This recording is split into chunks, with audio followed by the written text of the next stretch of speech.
and welcome to Movies, Films, and Flicks. And joining me is a man who spent $3,000 on an 8-foot-tall Gothic high-back chair so he could sit in darkness and watch his favorite horror films while looking morose and judgmental. His non-blinking eyes weigh the depravity in front of him while a chalice of Old Rasputin stout sits in his hands waiting to become room temperature. As the images bounce off the screen with a smooth undulation, a single tear rolls down in his monocled eye and drops into the Old Rasputin stout. The salt of the tear adds another texture of flavor, and as the alcohol begins to take its hold on his seven senses, he begins to see the brilliance of the moving pictures in front of him. He dourly imagines a world where Leprechaun in the Hood is an allegory for the extinction of bees, which will in turn confuse Mark Wahlberg and turn wind into an allegory for the shrinking of coconut trees as evidence as a metaphor when the basketball smushes a lady's head in the quintessential horror film Deadly Friend. It's John Levingood. Oh my goodness, Mark. That was probably that made me smile even more than when we first came up with John's Horror Corner, and it was first like the Horror Czar by accident, and you gave me the Old Rasputin line. Oh my God, that's years ago. Yeah, I think we probably dropped it in the podcast a couple years ago. But I think I wrote the introduction one time for y'all. But I had to, every year I got to add a new thing to it. I messed up a couple times, but I just had a couple Nespressos, so I'm like flying high right now. One day you'll know it by heart. That's right. Drinking Old Rasputin, I'm going to be hammered by the end of this podcast. You're just watching these movies and your face doesn't move, just tears roll down your eyes. And it could be like Chucky 4. So I have a question. You bought this 8-foot-tall Gothic high-back chair, right? Of course I did, in reality. And there's some leather on it, but there's no reclining. You can't recline. There's no footrest. Like, how do you get comfortable while watching? When you get in the mode, you watch 6 horror films in a row. You're sitting in this chair, not moving, only shedding the occasional tear. How does your back, legs, arms feel? Dude, it's just like they say in the Hellraiser movies, man. Pain and pleasure indivisible. So you're just like, when you stand up, everything just goes, just that cracks. happens just because I'm perpetually recovering from something in the gym. Now, are you crying for what's going on in Final Destination 5? Or are you crying because your back your spine has compressed? Look, I cry with tears from Final Destination 5. I cry for sadness that they remade Martyrs. Interesting. And Inside is coming out this month, too. The remake of Inside? Yeah, they already did. And in the next couple months, the 10th Hellraiser movie comes out.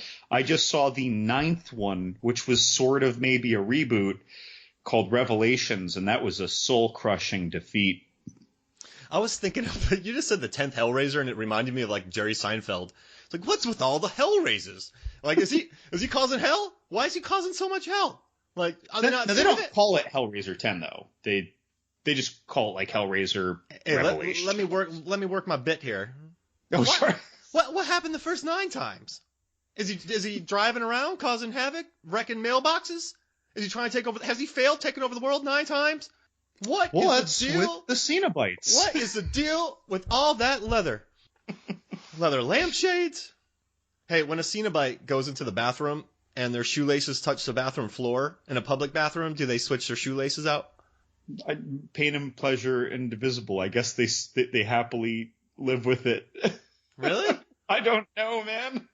I mean, they're walking around in their muckety, gory floored hell. Like, it's probably so crusty and nasty already. Like, I'll bet they're not dealing with shoelaces on the floor. They probably have, like, those leather, like, lace-ups that go, like, up halfway up their shin. No, in Hellraiser 47, Pinhead was wearing Chucks.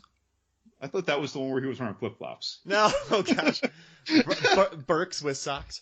So like in Nightmare on Elm Street 4 where he's on the beach for a scene. So I think Pinhead is very well, like, whenever you see him, he always looks very he's like a butler from the 18th century. Like, right? He's like proper. Alfred. Yeah, he's like Alfred. I know pain and pleasure, blah blah blah, but he doesn't want his shoelaces to be sullied. Probably not. Right? I don't think so. There's no gook in his head, so he obviously, like, washes off. Despite all that, like, flaying that he's doing to poor victims in hell all the time. He would have smoke on him. He would have body parts. You know, like he probably headbutts people. He's very well kept. Kempt. So yeah, no, I'd say he's very he always has good posture. So if he had to if his shoelaces came out on the public bathroom floor and he's looking at him, is he throwing them away? I guess he'd prop his foot up on a stool. He'd whip wouldn't he prop his foot up on a person who's like in hell? On a suffering soul. Yeah. He would whip out some kind of human flesh-like rag and polish off his shoes using whatever the crud was on his shoes to polish it. And then he'd just like abruptly whip that handkerchief-like thing, put it back at his side, and go back about his commiserating. Does Pinhead sneeze? I don't know if there's sneezing in hell, unless you're a victim, and that is your hell. Just sneezing? Like he finds someone with allergies and he just keeps like dusting them with pepper. Like he's just laughing. Yes, suffer. And like meanwhile someone right next to that guy is like having their arms sawed off, but he's just having like pepper blown at him so he can sneeze. Here's a large dog that hasn't been bathed in 2 years. Rashes. It sounds horrible. The guy breaks out in hives and he's like, oh! That was good. Little Hellraiser aside. What's with all the hell raising? He's not good at it. He's not good at what? Well, he just wants the box, right? He doesn't want world control, does he, Pinhead?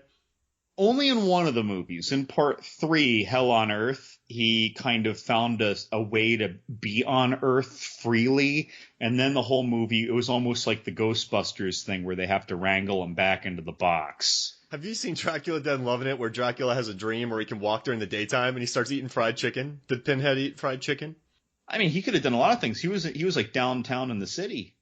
He could have gotten some kebabs, some tacos, chicken and waffles. You know, I think because he's a Pinhead, kebabs would be perfect because it's on a stick and he can just like there's a lot of room. It won't hit the pins. Yeah, like he could eat tapas off of his head. Like eating a hamburger would be really hard for Pinhead. Like a Big Mac, like a huge burger. Unless it was like one of those Texas Bloody Marys where it has like 89 pieces of food coming off the top of it. like where it has the burger and like 8 shrimp on a skewer. I could see him eating a Bloody Mary. I could see Pinhead doing a Bloody Mary. Because he's getting over the suffering from the partying he did in Tijuana the night before or something. Well, like, and it's spicy, so it hurts him a little bit, so he's into it. And he only drinks really cheap liquor for the terrible hangover. And he's like, it was worth it. Poor Pinhead. He failed at conquering the world. All right, so moving on. In the classic words of John Lasseter, who is doing great. He's crushing his improv. He's fist fighting monsters. He was in a Nissan commercial. No, he wasn't. In the immortal words of John Lasseter, I think we have some listener questions. We sure do. So last week we did Jumanji and we talked about The Rock a lot. And in the spirit of that, my cousin Stuart from Brookings, Oregon asks, if you could have any feat, ability, or feature of a Dwayne Johnson character, what would you choose? For example, the ability to wield a 2x4 masterfully, wield firearms, or possess a head of hair like Maui. Oh, Maui. I wrote Maui. He said Moana. Sorry. Moana. I said Maui. So for me, my first thought went to just beating people up. But I don't need to beat people up. I'm 35 years old. I work in the, film industry, event industry. I don't need to run through walls. So for me, I want his San Andreas power, where any vehicle known to man, he can just get in and be like, hey, and cruise around. Planes. He just knows how to use it. Helicopter, hot wire cars, like everything, boats. Like this guy, he every single vehicle, he just knew how to drive automatically or fly. So no problem. Like he autopiloted a plane, jumped out of it. I mean, this guy jumped in he conquered a tsunami in a tiny boat. I mean, this guy I want that ability. Just any vehicle. So it's like, hey, Mark, you driving? Yeah, I got it. Throws me the keys. It doesn't even matter what it is. And I just got it immediately. I think that'd be like a very practical, throw me a keys to a tractor. I'll take care of some business for you. Throw me, like whatever. Throw it to me, and I will fly whatever, drive whatever. No jet skis. Power wheels. Yeah, exact anything. Masterfully, I would conquer a tsunami in a Power Wheel toy. What about you? Why not? So, well, like there's kind of like the default, like, oh, dude, that guy's jacked. I'd love to have his physique, but like I'd rather have what kind of comes with the physique. And so I think of the movie Pain and Gain, which, as you may recall, Mark, you predicted would be my favorite movie of 2013, and you were probably correct back then. Yeah. But like, so in that movie, right, that was the movie, by the way, that gave him his bigger physique than he had ever before. He put on like 15 or 20 pounds for that, including having a lower body fat percentage. So he got yet more jacked up than he already was as a pro wrestler. And there's a scene there after they were kidnapping Tony Shalhoub where he's like stressed out. He just needs to do some working out. For some reason, there's an incline barbell bench set in this warehouse where they have kidnapped Tony Shalhoub, and he just close grip incline bench presses 275 like it was a warm up. I specifically want to be able to do that. I specifically want to do close grip incline bench press 275 for warm up. The best I've ever done is 255 for a couple reps standard. Like I feel like so puny. And I'm a big guy. Yep. Big guy. I feel puny to that. Yeah, when I was at 250, I never even got close. Well, not on incline. That was yeah, I couldn't do it. I'd die. And I also want to be able to wear fanny packs like he does in Pain and Gain and Central Intelligence. And those old pictures of him from the 90s. When he wears a fanny pack, people are just like, I get it. Yeah. Mm-hmm. Like if I wore one, I could do it. No, I don't. Right now in my life, I don't have the confidence to pull off a fanny pack. I don't think I could do it. Who's the girl who does the song Fancy? That Iggy Azalea? I'll bet she could pull off a fanny pack. Yeah, I think so. Of course, I'm specifically thinking of the music video for Fancy when I say that. Does she have a fanny pack? I don't know. Does she? I don't know. But yeah, I mean, they were reenacting Clueless. Oh yeah, I never watched it.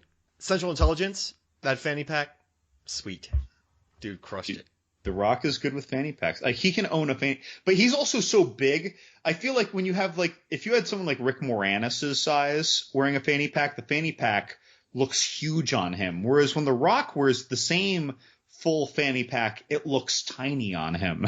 I gotta tell you, man, that was a bad example because I can see a fanny pack on Rick Moranis right now in my head. I see, but it looks goofy. Yeah, but he pulls it off though, because you look at him, he's like he probably has stuff that he needs in there, right? Probably. I mean, like some Honey I Shrunk the Kids Ray. Yeah, I just wrestlers use that for like a lot of wrestlers did it for like working out and everything like that, so they have everything in their pockets. So Rick Moranis, like, who's somebody that you don't think could pull off a fanny pack? Clint Eastwood.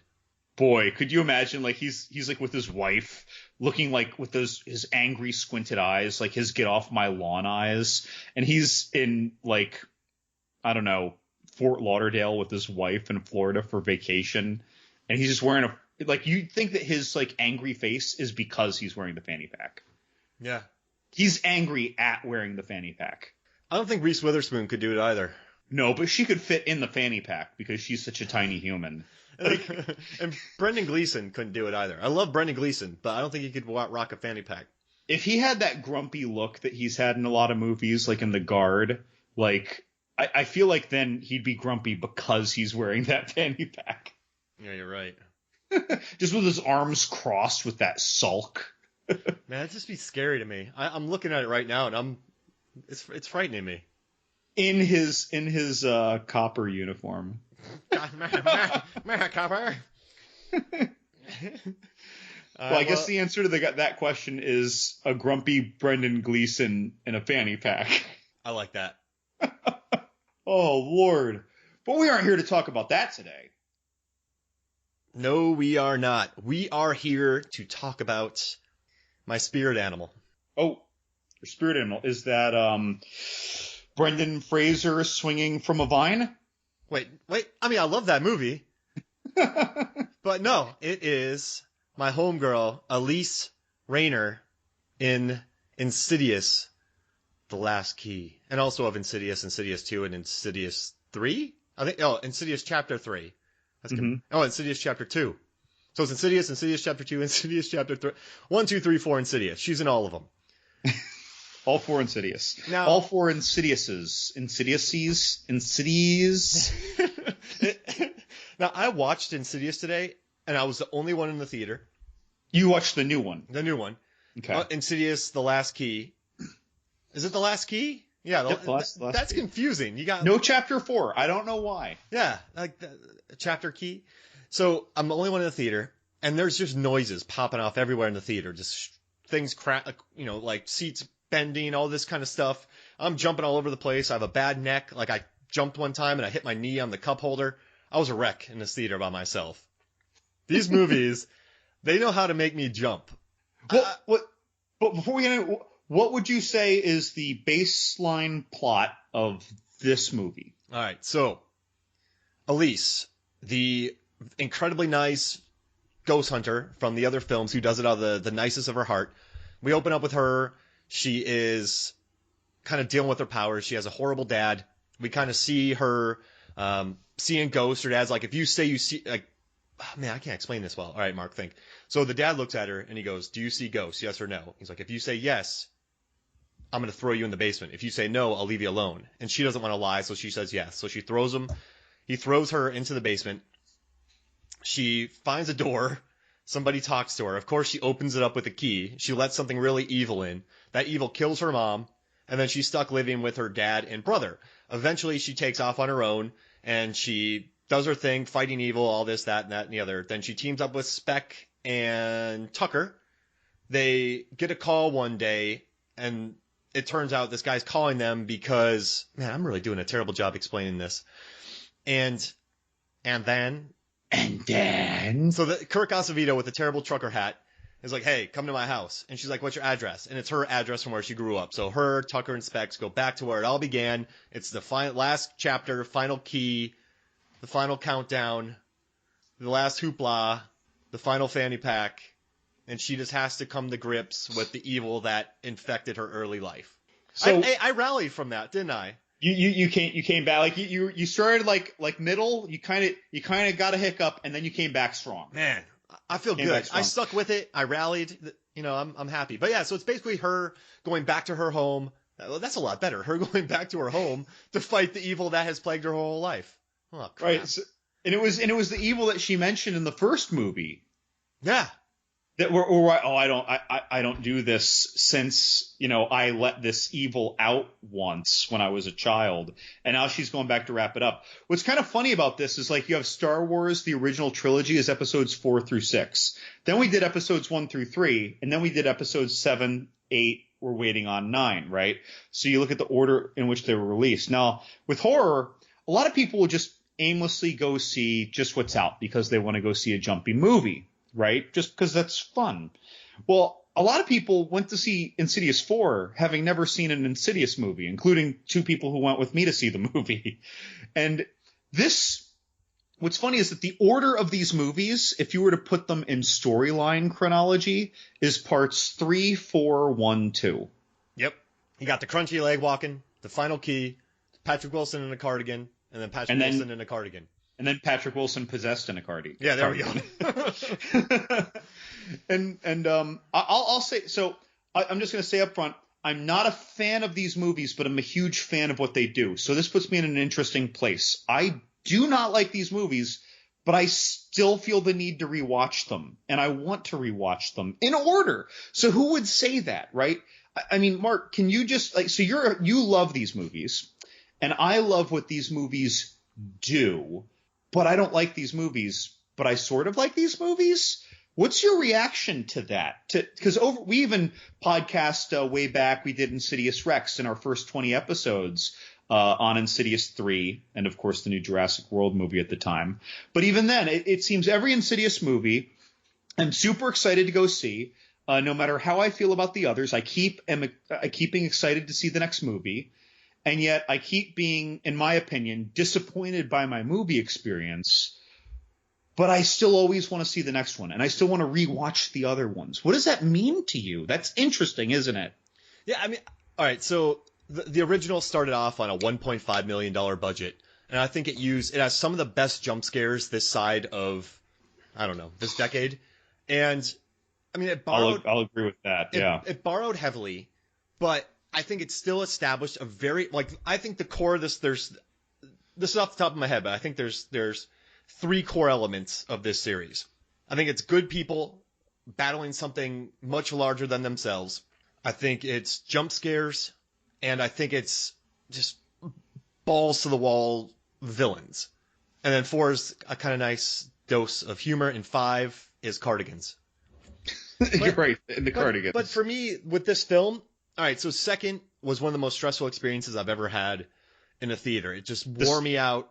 The Insidious Chapter 2, it just wore me out. Insidious Chapter 3, I think the acting went down. Lee Wannell directed it, not James Wan. James Wan directed 1 and 2. Lee Wannell stepped in. He's the guy who's written all 4 of these. I think there's some very good moments. The guy who can't breathe is, I think, a very solid villain. I love that Elise had a major role. And there's also one of my favorite horror set pieces where this girl with leg cast gets up and starts walking and her leg starts crunching. And I knew the acting was off. I knew the quality had dropped a little bit.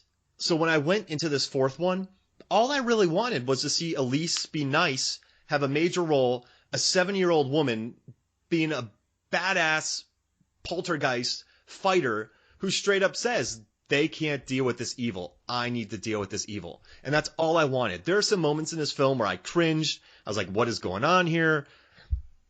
I wasn't a big fan, but when she said, I have to help this man because I know what he is up against, I was like, yeah! Like a 7-year-old woman is going, I'm going to go back to my home where this insane evil happened that I let out, and I am going to go by myself when I'm with this huge grown men. They're going to back up, and I'm going to take care of business. Like, that doesn't happen in horror. And for me, I started thinking about this movie, and I was like, oh no. But at the end of the day, I'm just really happy I got what I wanted. I got Lynn Shaye as Elise. I never see it. You never see stuff like that. And so that's what I enjoyed. The quality wasn't there, but I think for me, I knew it wasn't. So I just knew what I wanted, and I got what I wanted out of it. And I think there are some good set pieces. The girl in the beginning is a very good actress. I like that little girl, young Elise. I think the backstory didn't annoy me. I liked most aspects of it. I didn't like Tucker and Specs. No, I didn't like Specs, but I liked Tucker. Specs was like way overboard in this film. Tucker's the big guy, right? Right. Yeah. I didn't like Specs in this movie. He's actually the director who did 3, and he's written all 4, and he kind of went unhinged on this one. But the long story short, for me, this series is about family, good people fighting evil, and memorable monsters. And it delivered. Yeah, something that was cool for me and is that so in the first movie, our star pieces are Rose Byrne and Patrick Wilson in chapter 1, if you will, right? And then Lynn Shaye comes in as kind of like this Tangina Zelda character, like from Poltergeist, to help ease them. And her 2 guys, Tucker and Specs, were kind of like, again, the Poltergeist tech team, setting up cameras or motion or heat sensors, etc. And at the time, like, they were very nice characters. I actually really liked those characters back then. So I said I wasn't a fan of the Insidious movies. I was a huge fan of that trio of characters. I loved them in part 1 and their introduction. But so they were really there supporting our Rose Byrne, Patrick Wilson dynamic. And while they had their star moments, they were the support. And so what's interesting is how we follow those characters movie to movie and seen them develop. And we're learning more about them. And instead of most horror movies, which are actually kind of the opposite, where you focus on the killer or the antagonist, what the killing force. And every time you kind of have a totally new group of protagonists that you may or may not care about, depending on the direction and acting and writing. But in this case, we are, instead of reliving another iteration of the same movie as we go sequel to sequel, we are continuing a story. And most horror movies, most horror franchises, they may give you a timeline, but they're really not doing this. This is where I kind of fall on the side of Insidious favor, even though I petulantly say I don't like the movies. I love that it does that, and that gives me a lot of favor to it. What are you wanting to get out of these films that you don't like them? Is there like, because is it like, I've heard some people walk out of House Party 3 and they're like, well, it wasn't perfect, but it was good. Like House Party 3 would never be perfect. It is what it is. So like, what is it that you don't like about these films? Are you expecting something? Almost all the no, I don't. I love all sorts of weird horror movies. It's all the execution doesn't work for me in general. Oh, the jump scares don't work? Well, in the first movie they were very jumpy. And this present movie, they were all very smoke signaled for me. Yeah, the scares. I was jumping in the beginning, but then I kind of settled down. Yeah, but yeah, the first movie, very, very, very, very effective jump scares. But of course, James Wan was behind that, and the second one probably too. But I don't remember as well. Yeah, he directed the second one. But a lot of the execution, it's like I like all the concepts. I like all the things that the movie is trying to do. I just almost never like the execution of those concepts being realized on screen. I don't know how to put it better than that. It's purely reactive. It's not something that I think about and then decide I don't like. I'm just sitting there in the movie, and to use the best word, and it sounds very mean, but again, I love a lot of things that this franchise is doing. I was bored out of my mind watching The Last Key. Are you going into these movies with your arms crossed already, or do you have like an open? Are you? No. It's like I said earlier. I'm always excited to see the next one because they're continuous. Like I'm excited to go see the next one. For these movies, I think they're easy to go into with your arms crossed and just be like, whatever, another one of these, and kind of like make fun of it. But for me, I guess I've always been able to just embrace the experience. But I'm not going in arms crossed. I'm excited to see it. No, I've been reading reviews about it. Like people have been really, they're like, oh, it's taking us further down the shithole. Oh, you see it? So I haven't read any of the reviews. And again, because I know that I'm in a weird place as a critic and horror fan. Because like there aren't a lot of people out there who can have a movie that they just outright say they didn't like. And that in my case, only this one out of the four, I found boring. And yet I still love what they're doing. I hope they make another. I don't know where it fits in the timeline because this one links directly to chapter 1. But I mean, I hope they make a 5th Insidious, and I'll be excited to see it. And I hope it doesn't disappoint me as well. But so again, I don't want to go read people who didn't like it because they won't dislike it for the same reasons I did. I don't think. And I think I'll be angry that they don't appreciate the things that I specifically do appreciate about it. You know what I mean? And so this is one where I kept a good distance from all the media about it until we're discussing it now. If this movie was about the teenagers just dealing with this evil, this would be a really bad movie. But I think with the inclusion of Elise, I liked it a lot more. And I love her as a hero. I do think that like the delivery of her team, the whole Specs and Tuck dynamic, I felt like that dropped a little bit too. I don't know what happened. What do you think really happened with that? Do you think that was Lee Whannell's direction? Well, I read an interview with Lynn Shaye, and she said the director who did the guy who directed this is the guy who directed he directed your favorite, the one where the lady gets swallowed whole by the Adam Robitel directed. The Taking of Deborah Logan. Yeah, so he directed that. That's and right. Lynn Shaye said that. And I loved that movie. Yeah, Lynn Shaye said that he was very generous with the actors. He kind of let them do their thing. So maybe he gave too much freedom for everyone to go in their own unparalleled direction. Yeah, no, I think so. There's some very weird, I don't know, subplots. I also thought there was the weirdest hat. So when they get to the house in, was it New Mexico or Arizona, they show up, and Kirk Acevedo, who's a great actor, he's from Invincible, Band of Brothers. He has the worst trucker hat in the history of man that he's wearing. Like I don't know who put that trucker hat on him, but I don't know. I kind of lost my way there, but I just think I think it needed Lee Whannell to direct. Maybe he's really busy, but I think they needed him to do it. I think they needed somebody close. They brought in a new DP, so it looked different. The other one had the same DP, and I could really tell that one was lacking. And I think the guy did a good job, but not enough time was spent on the villain. I didn't care about the villain. Oh, thank you. Good. Me neither. I thought I love the hands, right? I thought the concept of the keys on the hand, like that was a stroke of brilliance. But then that weird hog face, okay, fine. I didn't care for it, but fine. You know, another tall, gaunt, skinny demon, fine. They look creepy. But they didn't, I don't need everything explained, but they did not even touch on the nature of the key to the throat to take out your screams, or the key to the heart to take your soul. It's a little implied.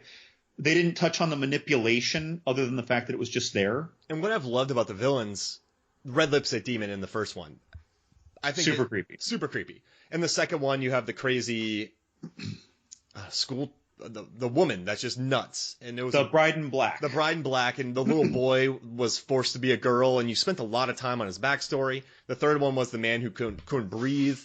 I really remember him. This one, there's no, I didn't care at all for this thing. And then, spoilers, you know she lives, but he was vanquished really easily. I was like, what? And that almost upset me, by the way. Yeah. It's Elise's, the ghost of Elise's mother appears in the further and just happens to have some lantern and uppercuts the demon, and he's launched away and everything's just fine. And it's funny to me for two reasons. One, how does she have that power? And two, how does everyone know that she just killed it or vanquished it or whatever? And yeah, they don't explore the further. So all the other movies take time to, one way or another, explore or add a new facet or a new dimension of the further. This just took the notion of the red doors from past movies and kept the further pretty much the same. If anything, it simplified the further to a fault, in my opinion. Yeah, it didn't seem dangerous. Like, one of her niece just walks in there just fine. When Patrick Wilson was in there in the first one, you were like, oh. And when he's exploring it, so that was something for me, by the way, that always worked, was the mystique of the further. I had mixed feelings about how it looked. Yeah, that was the $1.5 million budget. Like, they just couldn't do jack squat. But But I liked that when you were going into it, you're like, what the hell is going to happen? In every movie, all of the first three movies. And this one, just like, okay, they're in the further, and I feel no dread. Yeah, no dread. But I did like the scene, though, where... So Elise finds out that her father murdered a ton of people, but he was under the control of Keyfinger. But which was yada. Yeah, yada. But there was a key scene there's a scene with the suitcase that was really funny. So Elise is with Tucker, and there's a hole with a suitcase in it. And Tucker's like, hold up. He goes, stand back. And then he leans in and he grabs a flashlight. Then he hands the flashlight to Elise and he goes, go for it. Like, that was a good bit. That was a good bit. That was fun. Yeah, so what's funny is that I felt like the way that scene was architected, how she went down this deep tunnel, like this pipe tunnel, and then it forked in two different ways. First off, what the hell is going on with that weird plumbing system of this house? Who's building these tunnels? Right. No, I'm serious. It was on a little hill too. So it's like, it's only for this house. Did this used to be some kind of industrial building that was there? So, but if I take that as a given, this scene was the one that was the most fun and induced the most dread for me. Because she went through 4 suitcases. Right. And each time she shines the flashlight down the tunnel over the suitcase stack. And so you're thinking, okay, here it comes. Get ready. Like, you press yourself back in the seat a little bit, to brace yourself for the jump. And it's like, okay, it's not. And then she opens it and she's like, okay. Or like, you think the moment she opens it, something. And it was never when she shined down. It was never when she opened. It was 3 or 4 seconds after she opened one of the suitcases. The demon pops. So I loved that scene, even though the architecture of these tunnels, to me, I was with 2 other people there who haven't seen these. They're like looking at me like, what the hell are these tunnels? Like, I like the way, I feel like the first 2 had several of those set pieces. This one only had one really good one. But I like that, and then I like at the end where she looks at the demon and she's like, you can fucking starve. Like, just a 7-year-old woman's eyeballing a demon and saying that. Like, that never happened. And it's already made $30 million on a $10 million budget, so it's made its money back, and it's going to make probably $100 million worldwide. So, I mean, I'm happy it succeeded. I think it's the least of all the series, but I still love the character of Elise. I can comfortably say that regardless of how I feel about the franchise, this was my least distinctly least favorite of the 4 Insidious movies. Oh yeah, hands down. But I still enjoyed it because of Elise. I guess I'm just. And you had fun watching it though, right? You generally like had a positive movie going experience. Yeah, she's the bomb. I just like her a lot, and I like Lin Shaye's character a lot because you see a lot of movies where people are kind of all about themselves. She's more about helping people. She has a gift and she's helping people. And she's not Spider-Man. She's not with great power comes great responsibility. She can't shoot webs. She just knows she can do what others can't. And like Eva Green and Penny Dreadful, they just put themselves in horrible situations to help. And I like that selflessness in her. I just never see that in films. And I think that's what I really am drawn towards. Yeah, and it's not just pure selflessness. It's like, and you brought it up earlier, it's not that she just wants to help people. She's afraid of these things. She wants nothing to do with them. But like you said, who will help him if I don't? Like she's almost dreading what will happen to the victims if she doesn't help, rather than stepping up like, your Arthurian knight. To save people in need. She's saving people because she's so fearful of the evil out there, which is an interesting perspective. Yeah, and Elise is the bomb. I will agree with you with that. You had this great explanation, and then I just go, Elise is the bomb. All right, she is the bomb. It should be said many times. All right, so let's take a break, and we will be back. Welcome back to Movies, Films, and Flicks. John and I just crawled through some tunnels, and there was a fork in the tunnel, and then we realized we were too big to crawl through tunnels, and I just gave up. I said, let the evil conquer all. My back hurts. I'm afraid that I would clog the tunnel, and that if I was behind you, you would be trapped because I clogged the tunnel. Well, you got really lucky. Because the bad guy caught you and was trying to drag you out of the tunnel. That doesn't sound like you. That sounds terrifying. No, but he couldn't drag you. So, like, normally, if you were little, he would just be like, aha, one of the greatest horror drags of all time. You'd be like, oh, man. But you were stuck. So the guy's just sitting there going, ugh. You know why? It's because his key fingers, he can't get a good grip. You can't have good grip strength because he can't make a full fist with those key fingers. And then, so I'm watching this evil demon trying to push you through a tunnel. And I start laughing, right? And then you started laughing. And then the demon's like, oh no, if you're laughing, you've taken all my power away. And then we started laughing more. And then the demon's like, screw you guys. And then we had to get the fire department to get you out of the tunnel. With some, with some grease. like in a cartoon. Does an evil demon's trying to pull you out of a tunnel? And you're like, all right, man, I'm not going anywhere. And they tried to key your chest, but your chest was smushed against the tunnel, so they couldn't do it to you. Dude, that demon would be all the more insidious in a parking lot. Oh yeah, just keying all the cars like Freddy Krueger on a chalkboard. Oh, dude, if I was in a similar situation to Nick Cage in Gone in 60 Seconds, he would be the first person I call. You'd call the demon? Yeah. Like instead of Vinnie Jones. I'd just be like, boo doo doo doo doo doo doo. He'd be your tall gangler. Yeah, demon. Yeah. Hey, can you leave New Mexico and make your way over to California today? Okay, great. Yeah, so I'll see you tomorrow at 7 a.m.? All right, cool. Listen, man, that wasn't my fault.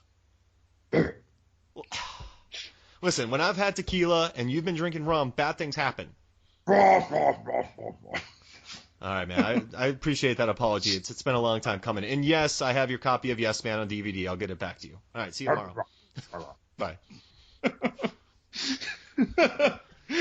Weirdest ad-lib riff ever of the podcast. Mark has a Gone in 60 Seconds call with a demon. I didn't do the Nick Cage voice. Damn it.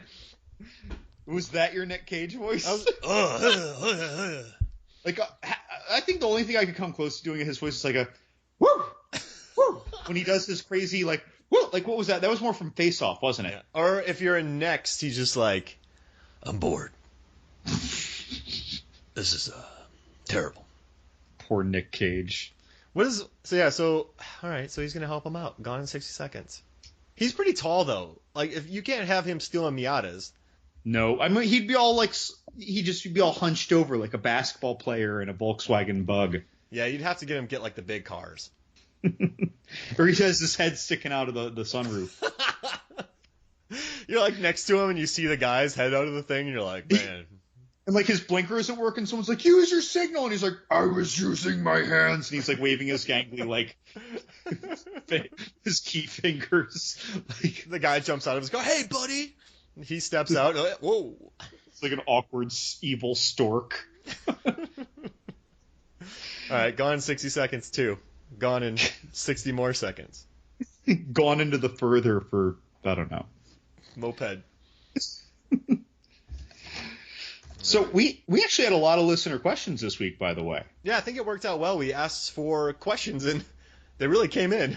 By the way, listeners, I was a little baffled. Like, every now and then I ask for listener questions somewhere, and it's like crickets until I prod someone. They're like, oh, me? Yeah, sure, I've got a question. This time I asked ahead of time, and I said, hey, guys, we're going to talk about Insidious 4. Do any of you have listener questions? And I think it's because I said what the movie we were going to talk about. All of a sudden, everyone's like, yeah, I got a question. My mother's got a question. My neighbor Frank's got a question. My Barbara's got a question. Yeah. My Barbara's nephew's got a question. So it's like all of a sudden everyone has a question and sounds like a rural factory worker. But then it's like, oh, you got a question? Well, I got a question. Hey, Uncle Vinny's got a question? Well, I got a question. Hey, I got some questions for you. I was really amazed that Uncle Vinny's barber's stepson had such a thoughtful question about Insidious, but we lost it. Well, so we prompted people about Insidious. A couple people asked general questions. So I thought we'd start with a couple general questions. Then maybe later when we finish talking about Insidious, we'll get to the rest. But return questioner, The Fear Merchant, which is at The Fear Merchant on Twitter. The Fear Merchant asks, how much milk is in a cash cow? How much milk is in a cash cow before it drops dead? I think they mean how much can you milk a cash cow before it drops dead? Well, this movie made $30 million. Its opening weekend on a fourth film. This green milk is still coming out of this thing. I guess so. So I think I see where this person's coming from. So for me, though, I actually thought about this. Do you mind if I jump in? Sorry. Oh, no. Take it. You take it. I think there's still milk in this project because they still can expand the scope of the further, and they built out Elise's backstory. I don't think this was some Rush Hour 3 meet the little fuckers, just force it sequel. I don't think this was like Fast 5 where Elise goes to Brazil. Yeah, like this movie, I think it's $10 million, so it's gonna make money, and I think it's getting there. I think the next one, if it doesn't pull, if they make a next one, that'll be the last one. If they do make a fifth, that's when the cow drops dead. But this film, I think they still had a story to tell with Elise. And considering that it made $30 million on a $10 million budget on its opening weekend, and it's already at $60 million, there's still plenty of milk left in this baby. But, I mean, if you look at the series, you have Insidious Chapter 2 with inflation pulled in $93 million, Insidious pulled in 59, Insidious 3 pulled 56, and Insidious The Last Key, when all is said and done, will probably do the same, about 56 to 60. So when you look at, of course there's going to be a drop after 2 because the actors are gone, but when the third and fourth film make the same amount of money, that's good. That doesn't happen. That's Nightmare on Elm Street kind of stuff, like back in the 80s. Yeah, I mean, Nightmare on Elm Street, that hold that it had is unparalleled. I mean, that's like you look at the box office of that film and how much money they made on the third and fourth is really impressive. And considering these are $10 million, I mean, I think this was a wise decision. So I don't think it's they're milking it till it's dead. I think the next one will. I think that poor sea beast in Star Wars will fall into the sea if they make a fifth one. Well, so I kind of tried to view this from two sides. Like, one of them is, you know what, I am not an Insidious lover, and yet I am thrilled to go see these movies. But then there are also just the random moviegoer who is in the mood for a scary movie. I feel like they are just drawn to whatever the scary movie is, as long as it's not some torture porn. That usually takes a special audience. But you have the people who are just drawn to scary movies. This is why horror movies are so marketable in terms of their return on investment. Sometimes people just are in the mood for a scary movie, and it doesn't matter what it's whatever the scary movie is. That's what we're going to go see. Now, on the other side of that, though, we have this recurring character. So, and this is my mania about the Insidious movies that we mentioned earlier. I like seeing this character developed movie to movie to movie, and her sidekicks, even though I was a little disappointed with them in this movie, but still they were funny. Movie to movie to movie. I like seeing them fight different battles that aren't simply, oh, here's the next demon. They're giving reasons. They're rounding back to something that was mentioned in the very first movie. Like they keep mentioning these things, and now they're coming back and they're connecting the dots that they've been laying down this whole time. It's almost like if Lost ended with a finale that made people happy. Like they're bringing things together. And so I can say that part 4 was boring to me and that I didn't like the way other things came out in some of these other movies. And yet I'm telling you that I'm not going to wait until they're on DVD to watch them. I'm going to go see them opening weekend like I did this time because I'm excited to see what they do next. I want to see this. Now, I don't know if we'll still have Elise in the future or if they'll go back and somewhere else in the timeline. If they do, I hope then it's not forced with here's another demon. But, again, I've loved what they're doing. So they have my support, even though I don't rave about these movies. So I'm sorry. So to the Fear Merchant, though, saying how much can you milk this? He's a horror fan. I want to tell him, it's like, you know better. You know that how horror is. Yeah. It's going to make money. And there wasn't regression with the characters. Sometimes you watch some of these movies. I'm going to go back to Meet the Parents. When you go to a third, fourth film, the characters sometimes regress, and then you got to solve problems with them that have already been fixed in the first 2 films. They're like, we just need these people back on camera. And we need to create some forced problem to solve. Yeah, and so I feel like these 2 films, at least, so if you watch them in chronological order, you can see that Elise from 3 and then the 4 and the 1 really builds. And so I think if they make another one with a different cast, sure. But like you said with horror, like 5 Final Destinations, 8 Saws, 10 Friday the 13th. 12. I mean, they're doing Annabelle, then a prequel to Annabelle, and then they're doing Ouija, and then a prequel to Ouija. I mean, which was great. Yeah, and Mike Flanagan. So it's I think he was just making a joke because he gets it. I just think that's what horror does. And as long as this film is profitable and Lee Wannell has a story to tell, and also, man, I think Lee Wannell has every right to make a 4th film of this trilogy because in 2010, when Insidious was made, it was one of Blumhouse's first major films. And if you watch them now, they did Get Out.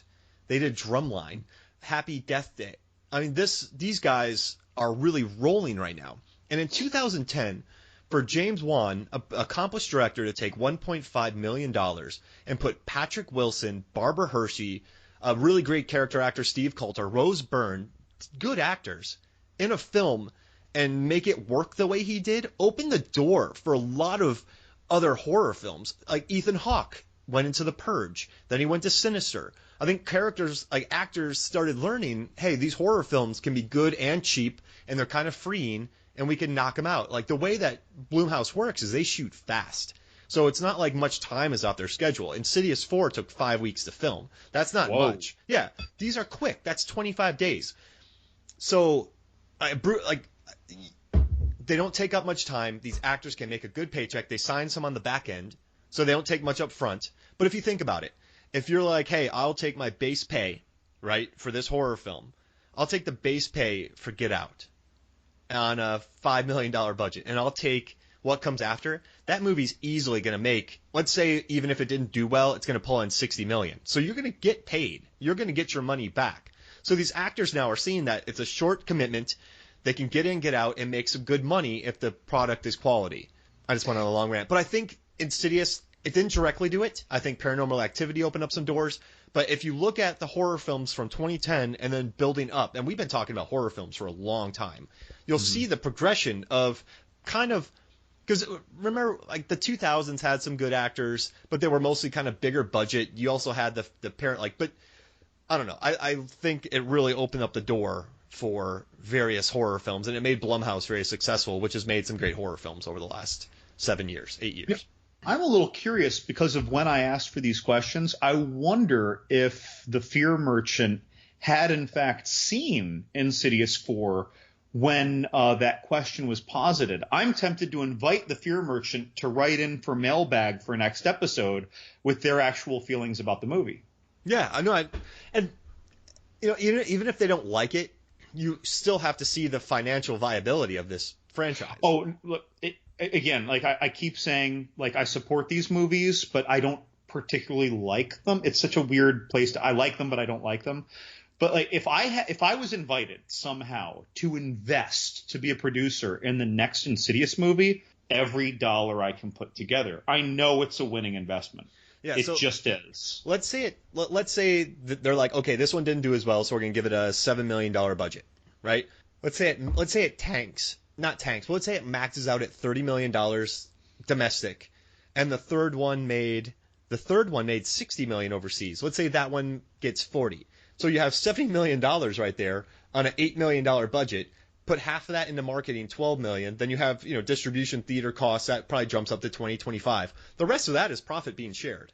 Well, and nowadays, I don't know what your opinion is on this, but for a lower budget horror movie that has a building fanfare, right? Because these characters like Elise and Tucker and Specs that people like, does social media, is that starting to kind of supplement what you would put into your advertising budget now, because they know that if they drop a trailer that people like me will be sharing it all over to all my Twitter followers? And I see my stats.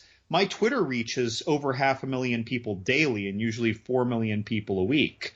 So, and I'm just one random dude who likes horror movies. Do they need to even invest that much anymore for these lower budget horror movies? They don't. I just gave a general. The general's half.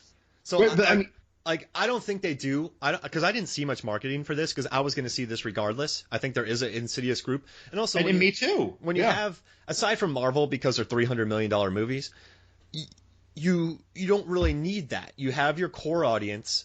Then you put the trailers in the theaters. You do some social media. You probably do some giveaways. You get with Movie Pilot, other websites, do interviews. So yeah, I don't think you have to do billboards. Now the original Insidious, there were billboards for it. Mm-hmm. But that's only when Blumhouse realized that they had a hit on their hands. And then they started spreading everywhere. Like there was a billboard for Insidious. And they also had Patrick Wilson and Rose Byrne. Yeah. It's like, we want people to know this exists. And you haven't seen that for these films yet. Like I haven't seen billboards for, and I live in Atlanta. I live in the suburbs. I don't live in LA. I don't live in New York, Chicago. So who knows what they're doing there with that marketing. But at max, I don't think. I just say that to be safe. Like I like to add my numbers up just because if you're an investor, you want to just do all that. But yeah, I think 3-4 million. I mean, if you think about it though, 3-4 million is not much for marketing. Like that's in today's climate. So you need more grassroots. But I mean, this film opened at 30. That's huge. Well, thanks again to the Fear Merchant for that. The next question kind of snowballs off of what we've already been discussing, and it comes from Neil from Greenville, South Carolina. And Neil asks, why do people spend their hard-earned money on terrible movies? Now, I'm also going to give the caveat, I don't believe that Neil has seen this movie either when he brought this up. But I'm going to come back to the fact that I think that sometimes if you got a date, it's your first 4 dates. A scary movie is a fun thing to do, and it's the only scary movie that's out. I think that people just go to it. And then for me, I write about movies. I love that's movies. True too. I will sometimes deliberately watch a movie that I think will be bad, which is not the case here, by the way. But sometimes a bad movie is fun. Yeah, and I mean, I'm a Stubbs member, so I paid $5 to watch this thing today. AMC Stubbs. So I got Stubbs too. I love my Stubbs. But I do get it. Like movies that come out, like the Emoji Movie, and you have a family, husband, wife, 4 kids, going and watching the Emoji Movie, and buying popcorn, that's $150, $200, depending, $100, let's say, at the minimum. So, I think it's just getting out of the house. I think it's entertainment. I think it's getting into a theater. I think it's something to do. I think it's ingrained in our culture. I mean, there's movies. I stopped paying for Transformers. I did on the last one. Yeah, I can't watch it. But I just think it's a pastime. People want to go to the movies. People want to hang out. So, I don't know. I mean, you know what else? Here's something else. You could tell me that a movie had the worst reviews ever. If it has Zac Efron, Ryan Reynolds, or The Rock in it, you know that I'm going to say, screw you. I'm going to tell you my opinion after I see it. Yeah. Right? Like, and a lot of times I disagree with the reviews anyway. And what are terrible movies? Every single person has a different idea of what a terrible movie is. Unless you're with a buddy that you sit around with all day and you're like, yeah, bro, we're on the same page. But everyone in their brain has a different idea of what a terrible movie is. So, and who am I to tell somebody, yeah, don't go see that movie, you're wasting money. Like, that's not my job. That's not, I don't know, like, if they want to go do it, go do it. And I think people have been spending their money on terrible movies ever since movies have been made. You know what, Neil? Neil from South Carolina. Polite mailbag challenge. I challenge you to 200 words or less on what you think is a terrible movie, and we'll read it. I like it. I want to know, because I can, if we were to define what a terrible movie is, I'll bet we'd go on so many tangents we'd talk for 90 minutes. And it would all be different. I want a definition. I want to know what a terrible movie is so that I can take my rubric and know if Rumble in the Bronx is a terrible movie or a great movie, or if Insidious 4, or if Ernest Scared Stupid is the best or the worst. I know, Mark. I just thought of it because I'm talking to you. But it's like I want to know what a terrible movie is, Neil. You tell me. I'm heckling you, Neil. And the Fear Merchant. But so just let's come back to Insidious. We were talking about a lot of things about Insidious 4 that I thought were interesting, that I thought weren't properly explored. So I just want to ask you, Mark, a question, because you usually have a good beat on kind of the production and filmmaking side. Do you think, despite this is Blumhouse, you brought up that they're shot quickly, they don't have a lot of time, there's lower budgets, but do you think that there could be an extended cut that could exist in the future that will explain more of the motivation of this key demon in manipulating Elise's father to abduct and torture and murder half a dozen travel nurses, for example? Because they didn't get into that at all. And they get into the demon's motives in the other movies. All right, so 5 weeks. I mean, a lot has... Bubba Hotep did. Bubba Hotep, I'm reading Bruce Campbell's new book. Bubba Hotep, I believe, was 16 days. Whoa. That's so fast. Yeah, there's... Yes and no. That's not much time to film. And the other ones have really gone out of their way to give the villains backstories. So there's no reason for this one not to. It's so strange to me. Like, even if it was a couple 3 or 4 minute scenes to explain more about the demon's power and why the demon used the power and the manner in which it did with the key to the neck and the key to the heart, etc. Again, it's kind of self-explanatory, but why even have the key to the throat if you can just do the key to the heart? Looks cool, and Elise would have been dead then. I guess so, right? But and why? So this demon manipulated the father, and I get it. The demon manipulated the father because the demon wants that suffering, to feed on that suffering. How did the demon find the father? How did the father succumb to the demon? Like, all these things. Like, how did the dad get away with this too? That's its own world. All these women. There's a lot going on here, and I'm wondering if there aren't a couple scenes that might help alleviate a lot with, an extra 7 minutes of film time. I guess just after what we're looking at, there's never been an extended cut of any of these films. That's true. So I don't think we're going to get one.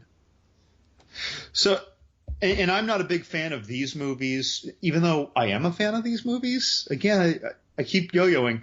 But what's funny is that I compare these movies to a franchise that I adore, even though it's at a younger stage, it's kind of offshooting, is The Conjuring. Annabelle 1 was garbage, but The Conjuring 2, and Annabelle 2, I love that kind of Wannaverse that's being formed. And I actually consider these two franchises kind of analogous in that they follow heroes.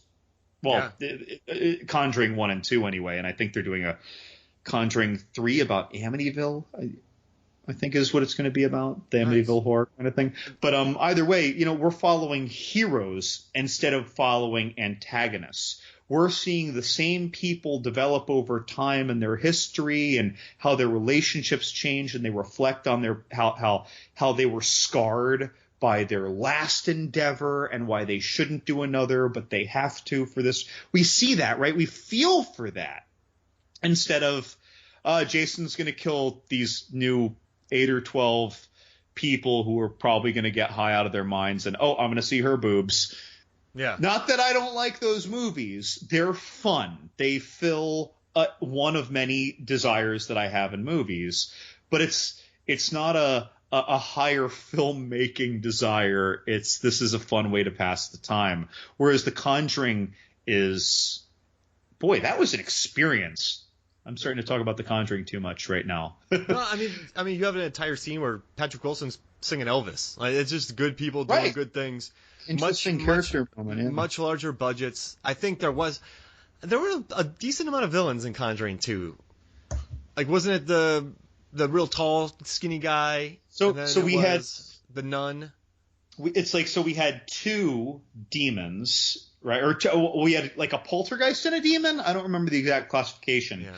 And at one time, one of them was kind of masquerading as something else, which is how the Crooked Man came into it. And we thought that the Crooked Man was entirely its own antagonist at first in the movie. What a creepy scene, too, that was. But those movies, see, to me, in my opinion, if the Insidious movies had the scene-based execution, what I will just call the on-screen realization that the Conjuring movies had, but you keep all the script the same for the Insidious movies, I could have adored them. I just feel like it's missing a bit. Now, I understand The Conjuring had probably a lot more in the budgetary department. Different studio. I kind of look at, without Insidious, James Wan wouldn't have made The Conjuring. And I think The Conjuring is what James Wan can do is when he has a budget and he has time and he can build build. Isn't that funny, something. too, that he's the person who does better with a bigger budget, whereas a lot of times we see people, when you give them too much budget and freedom, it kind of goes a bit in the wrong direction. Like Del Toro, I love all his movies, but when his budgets are under 20 million, his films are, I believe the average is 92%. When it's over that, they're about 70%. I mean, that's still fresh. Is the over that basically Crimson Peak and Pacific Rim? Hellboy 2. Hellboy had what for a budget? Mimic, Blade 2. Yeah, they're all over 20 million. Are they? Mimic was over 20? Oh, yeah. Wow, I didn't even realize. So I think he does better smaller because he's able to achieve his vision. But I think James Wan needs money to achieve his set pieces. Because he does. He's very set piece driven, James Wan. If you look at Saw, those kind of films, I think some of his other smaller films with Dead Silence and Death Warrant have failed because he hasn't been able to kind of get the look of what he wants. So yeah, that's a good. I never thought about that. He does better with a budget, even though he does. I think he needs the low budget films to workshop and force creativity. So if you look at James Cameron, I mean, James Cameron came out of low budget filmmaking. He came through on like Piranha. So this guy knew how to. Sam Raimi. He came from low budget. These guys knew how to work with budgets. So when they got budgets, they knew how to make those set pieces with more time and money. Right, but of course, they came from low budgets and experiences that were punishing to their actors. Yeah, I mean, they beat the crap out of their actors as a result of it. But I mean, I'm sure that the actors don't regret it. But at the time, I'll bet they were thinking, "What is happening? This better work." Yeah, OSHA would not let those movies happen now. Peter Jackson. I mean, if you look at his early Get Alive. You look at his early films. True. What's the one with the puppets? He did that in his garage. It's like Meet the something, not Feebles, but Meet the Feebles. Might be that. Yeah. Yes. I mean, those twisted puppets, and he also did a Bad Taste, which is super crass in my opinion, but it's a cult favorite. I mean, Bad Taste. But then he moved over to Lord of the Rings, and look what he did with just because he knew how to work budgets, he knew how to do set pieces, and he knew how to work with actors. So I'm going off on a tangent. So, I would be very interested, Mark, to hear your insights, if you were to look into it, about the effect of budget and or director on Lee Wannell's writing in movies. Because he wrote this. He wrote Cooties, which I really liked. I think that was directed by Elijah Wood, I think. He had a hand in writing all the Saw movies except for Jigsaw. He's involved in the Insidious movies. And yet I love his writing in almost everything, except in this one, though, I really had to wonder. Yeah. I think the thought was there, though. All the pieces fit for this film. Conceptually, absolutely. And I think just with the new director, new DP, I mean, maybe he was working on something else. He's a busy guy. Because remember the scenes where she's like, I trust you more, and she took Tucker, not Specs? So he must have a busier schedule, and he couldn't do it. Sure. Right? I'm not disagreeing. Yeah, so I think he was not there the whole time. There was a lot more Tucker than there was Specs. But Tucker stays busy. I think Tucker was Taserface. No way! I think so. I'm going to look that up. You got any more questions about Insidious? As a matter of fact, I do. We have two more. And our two last questions are, one of them is from the co-host of the Last Knock podcast. We know them as Crash Palace from Twitter. And this comes from Johnny Numb. He's one of the co-hosts from Pennsylvania. He asks, in honor of her lead performance in Insidious 4, what is your favorite movie featuring Lynn Shaye? My personal picks would be the underrated Dead End, because it shows both her comedic and dramatic range, and 2001 Maniac's Field of Screams, in which she digs into dark, un-PC humor and with aplomb. All right, so I have to say he was not in Guardians, but he was in Mad Max Fury Road. And he was in Fargo season 2. He was great in that. So Lynn Shaye, so growing up, I had access to Blockbuster. I had access to other, I didn't really have access to underground cinema. I didn't have buddies whose dads had crazy movies. So my first really experience with Lynn Shaye was Kingpin, or when I first realized her, and which was probably 95, 96. I was 14. So it's been burned in my memory. And she's such a nice lady, and just see her do that in that film, and it's so gross, just shows me that she's game for anything. So I guess it's Kingpin for me, because, I mean, that role scarred many people. Right. And so I think both of us, if it wasn't outside of the context of an Insidious movie, probably would have picked the Insidious movies. Yeah. But so for me, same time frame, Mark, by the way, and also a comedy, a raunchy one. For me, it's There's Something About Mary. She was a tan lady? Yeah. And so it's funny is that when he asked that question, that immediately came to mind. Magda, the neighbor, who was always tanning and had her little dog. And there was even the scene where she was topless tanning. Oh, yeah. And they were trying to see Mary taking off, or Cameron Diaz taking off her top, and they accidentally got the neighbor with these weird fake latex, wrinkly, elongate, pendular, wrinkly boobs. And it was just such a, it just burns in your memory.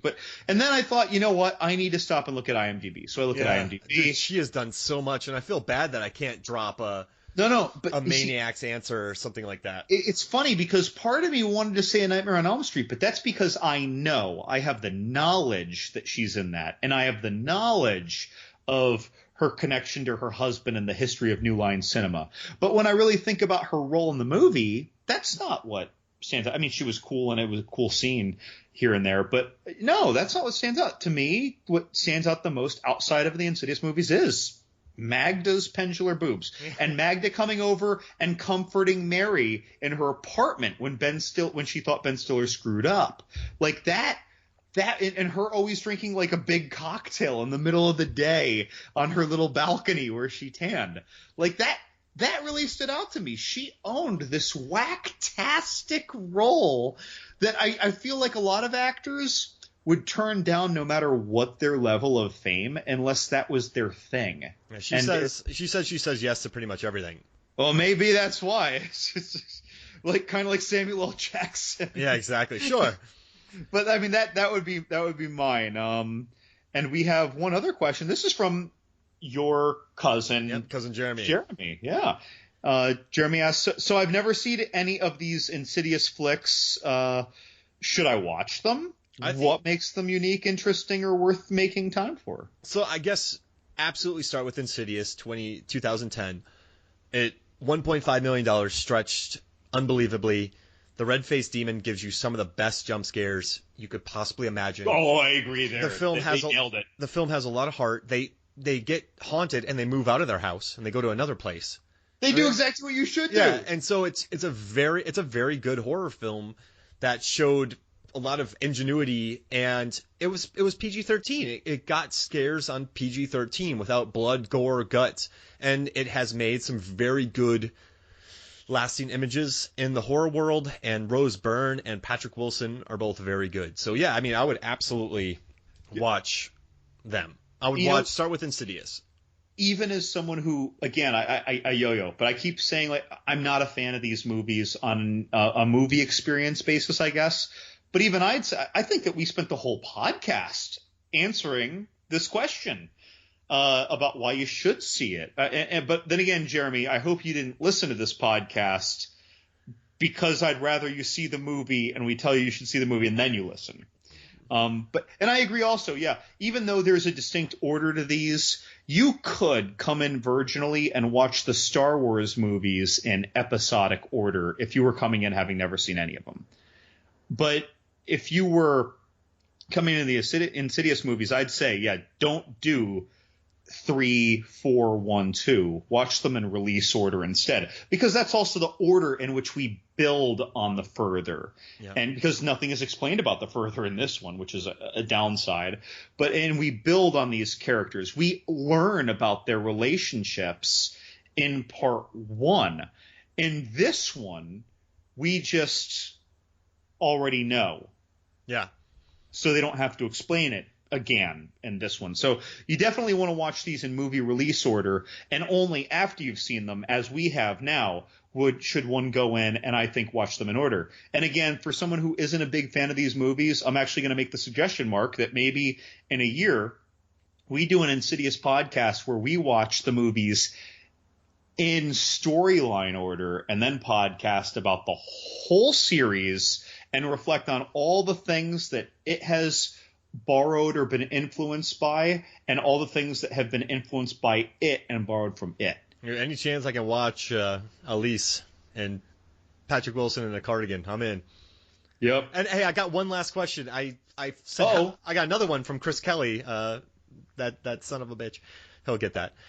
So he's like, I love the first Insidious movie. The second and third ones were not as good as the other ones. Could this possibly be the Matrix effect that we are seeing? By the Matrix effect, I'm saying that the first movie is so good that the sequels that follow are not as good as this, and are not equals, and they have nowhere to go but down. So I'm going to say absolutely not. Yeah. Because I thought part 2 of Insidious was equally good as part 1. It's not like a belt, like it's not like a top and then like a drop down a cliff. It's more like a steady decline, but a very narrow. Like it's not 45 degrees. It's like it would be like a 20 degrees drop. I think 1 and 2 were the same, and if 2 was lower, it was barely lower, and then 3 was notably lower, but still okay. And then this one dropped off even more. What saved 3 is Elise Tucker Specs. Tucker Specs were better, and there were some really good set pieces. Dude, in that broken leg crunchety walking scene, oh good lord. Yeah, so I don't think there was a Matrix drop-off. Was there a drop-off in quality? I don't think so, because I watched the second one again recently. It was on in the background, and I was smiling. I love the second Matrix. I'm sorry, Insidious, but I have never walked out of a film more stressed out after Texas Chainsaw Massacre, the original, and Insidious Chapter 2. I was a wreck. Can I ask, have you seen the French movie High Tension? Oh, I have. And that didn't stress you out comparably? Nope. Even with the severed head that she, like, like in her hallucinations, didn't even realize that she cut off a guy's head like maliciously, and she thought she was protecting her friend. No, I didn't like the end. Oh, dude, I thought that was brutal. Yeah, isn't that weird? That I mean, a Texas Chainsaw Massacre, yes, because it's art, but Insidious too. Like I was looking at my wife, I'm like, man, I need a beer. I'm rough right now. So yeah, I mean, I don't think there was I mean, I do think sequels have that, and I like Insidious 1 better, but I don't think it was what he's saying. If he hated the second two Matrix films, I don't think you could compare this one to Matrix. Hated the second two Matrix films? That's such a strong statement. I think people would like the second Matrix, if they didn't see the first one. I love the second Matrix. Yeah, it just felt, I liked it too, but it just felt loud to me. Like the first one I was obsessed with. The second one I was like, that was cool. Does that make sense? Like good scenes for sure. Oh, I was wowed. I thought that the fighting was I thought that they took the fighting to such a new. Why am I talking about the Matrix? This is an Insidious pod. Maybe one day we'll reflect on the Matrix. Maybe this movies. is Chris Kelly trying to get us to do a Matrix pod. Clearly, Chris, if you want us to do one, just ask. Yeah. You know other podcasts do this, folks. You can like poke the bear. That's and right. Tell us what you want us to do, Chris. You want to get to some plugs? I got a lot of plugs. Mark, you said you needed a beer, by the way. Yeah. Cigar City. Are you listening? I have been enjoying your Lactobacillus Guava Grove Sour Ale brewed with guava. Cigar City. Yeah. I'm about to bust open a good gourd and enjoy that tonight. Cigar City Good Gourd, pumpkin, delicious, 8.8, spicy, good, still nice and pumpkiny. Very, very, very good beer. Hashtag Cigar City. Please That's give right. us beer. We will podcast for beer. But no, real plugs. So I do want to thank Johnny Numb. You can find him at Johnny Numb on Twitter. He writes for Loud Green Bird, same name on Twitter, and he works with Crash Palace for The Last Knock. They're good friends of the pod. They watch out for us. We watch out for them. Good people, good horror fans. Neil, Jeremy, and Chris, thanks for your listener questions. Keep them coming. The Fear Merchant, we heckled you a little bit with your answer, but I was serious about that mailbag prompt. Please write in and tell us what you really think about that movie, and we will read it. I'm curious to hear after you see it, assuming you didn't see it. Who was I battling with on Twitter? That was, you mean Alex Vorkov? No, we were talking about movies and how he's like, well, you love terrible movies. So we were going back and forth about how my love of movies after he made the comment. He's like, how much milk is in a cash cow? And then I was like, well, Star Wars is getting green milk. So that's the Fear Merchant. Yeah, Fear Merchant and we were battling. And the Fear Merchant has given us questions before. Yeah. Good people. They have their podcast, The Bazaar. And, I also just want to thank someone else who's always really helpful. She's never given us a listener question, which throws me off. But it's Real Jilly G on Twitter, at Real Jilly G. She is all over our material. She writes a lot with Rivers of Gru and Crimson Quintessence, and she's a great just acolyte and ambassador of horror. Always has our backs. So thanks a lot to all those people. Mark, do you have anything to add? Yeah, guys, just rate, review, and subscribe to the pod. Thank you for actually doing that. We've had some rates and some reviews. And, yeah, just go on iTunes, let us know what you think, and just subscribe, rate, review. We would love to kind of build up our rates and reviews. And also, thank you for listening. And thanks to Chris Kelly and Jeremy Moore. And my beautiful wife. I like her. I like her, too. Differently. Yeah. All right, well, on that bombshell, for me, Mark Hoffmeyer, and for John Levengood, this is Movies, Films, and Flicks. Have a great night. Cheers, folks.